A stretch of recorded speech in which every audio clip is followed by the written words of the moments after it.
നടിച്ചു കാട്ടാതിക്കടാ. ഗംഗ ഇപ്പൊ എങ്ങോട്ടാ?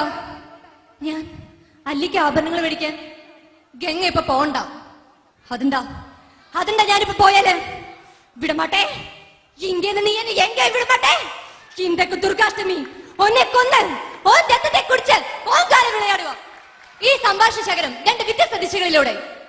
മലപ്പുറം ശൈലി. ഗംഗ നീ ഇപ്പൊ എങ്ങോട്ട് പോണ്? നമ്മളാ അല്ലിക്ക് ആഭരണം മേടിക്കാൻ വേണ്ടി പോണ് പോലും. ഇത് എന്ത് പണ്ടാരാണ്? ഇന്നോടല്ലേ പോണ്ട് പറഞ്ഞു എത്രക്ക് താരുണ്ട് എന്റെ മോന്തക്കിട്ട് നോക്കിക്കൊണ്ട് പോണ്ട പറയുന്നു. നാളെ കഴിഞ്ഞ് നെന്മാറ ചന്ത നിങ്ങളെ ബലിച്ചു പറി കൊട്ടലിട്ട് 4 പെട്ടില്ല നമ്മുടെ ഗംഗയല്ലേ പോലും.